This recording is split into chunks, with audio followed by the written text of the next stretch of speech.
Bonjour et bienvenue sur Mini Machine. Aujourd'hui on va parler des clés PC. En fait j'ai envie de vous faire une petite série de vidéos sur les clés PC. Tout simplement parce qu'il y a énormément de modèles sur le marché, c'est difficile de faire son choix, il y a beaucoup de choses à en faire. Et donc on va essayer de déblayer un petit peu tout ça.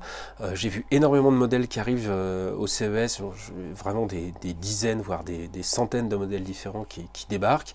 Donc on va essayer de se repérer un petit peu dans cette jungle. Pour rappel, la clé PC, c'est donc ce type d'outil. En fait, voilà, c'est vendu suivant plein de marques, il y a plein de noms différents. Il y a de la 802, 802.3, 800, MK808, il y a Ricoh Magic, etc. Donc il y a plein de modèles. Difficile de s'y retrouver. On va tout de suite faire d'abord une première partie sur le concept même de la clé PC. Dans une seconde partie, on verra un petit peu les différents modèles qui existent, surtout les choses à vraiment regarder lors de l'achat, avant de parler plus des usages. Donc d'abord le concept, ce sont des clés qui sont des mini-machines avec un processeur ARM, du stockage, de la mémoire vive, généralement il y a du Wi-Fi avec, pas généralement, tout le temps du Wi-Fi avec, et une connectique minimaliste qui va servir à utiliser la clé sur un écran. Telle quelle, la clé évidemment ne sert pas à grand chose, on pourrait en faire des choses mais elle ne sert pas à grand chose. L'idée c'est de la brancher, donc il y a une prise HDMI, la plupart du temps c'est une prise HDMI mâle. Il y a aussi des modèles avec une prise HDMI femelle, on va regarder ça de plus près. Voilà, donc là j'ai deux modèles avec une prise HDMI mâle. Ici j'ai le MK808 qui est avec une prise HDMI femelle. Donc l'idée c'est de brancher une de ces prises sur un écran type téléviseur ou un écran de PC traditionnel qui a ce type de prise là, et d'en faire donc le cerveau de cet écran.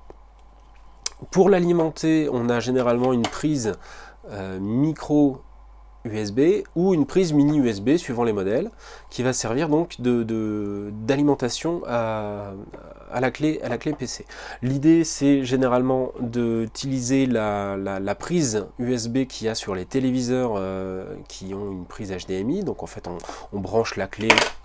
On branche la clé sur le téléviseur, on branche ensuite l'alimentation sur la prise USB et on se retrouve avec une machine qui est vraiment très transportable parce qu'on n'a pas besoin d'autre chose que ceci pour l'utiliser. En pratique, vu que les machines deviennent de plus en plus performantes, avec des processeurs de plus en plus puissants, de plus en plus gourmands aussi, on se retrouve souvent avec un souci d'alimentation, parce que les téléviseurs n'ont pas forcément la puissance nécessaire pour alimenter ces clés. Donc fourni avec un chargeur. Ici c'est un chargeur US, donc j'ai mis un petit adaptateur, un chargeur qui va prendre plus de place que la clé en elle-même, mais qui va permettre de l'alimenter sans souci. Donc voilà, c'est le bundle habituel, c'est ceci. Il y a aussi un câble avec, on va regarder ça, hop.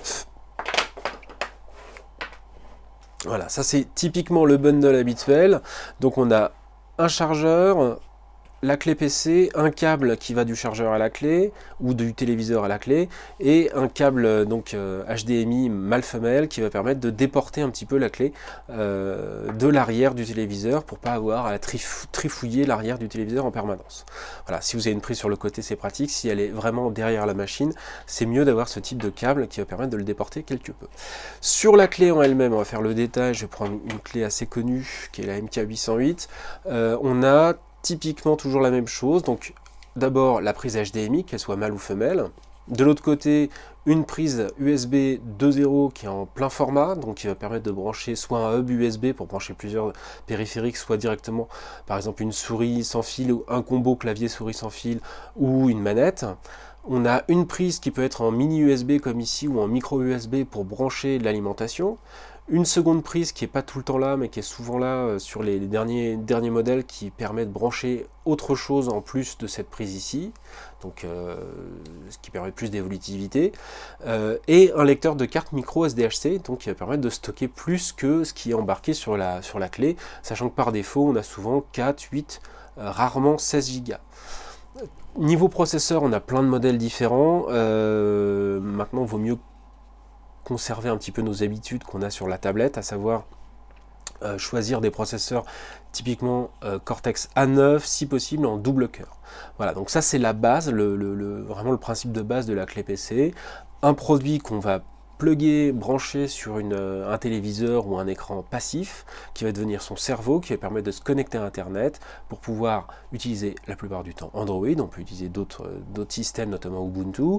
La plupart du temps Android, c'est livré avec Android 4 ou 4.1.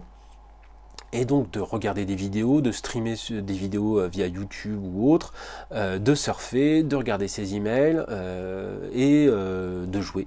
Donc c'est les usages principaux. On va aussi bien pouvoir regarder un film qui est stocké sur la carte SDHC que regarder un film stocké sur YouTube en streaming par exemple. Regarder des emails et si on a un clavier branché dessus, répondre à ces emails sans souci, ou jouer avec des tonnes de jeux qui existent maintenant sur Android. Donc voilà, le principe c'est ça, une petite clé qu'on garde dans la poche et qu'on va pouvoir brancher à l'hôtel ou chez soi sur un téléviseur pour pouvoir jouer ou accéder à Internet. Donc la suite au prochain numéro.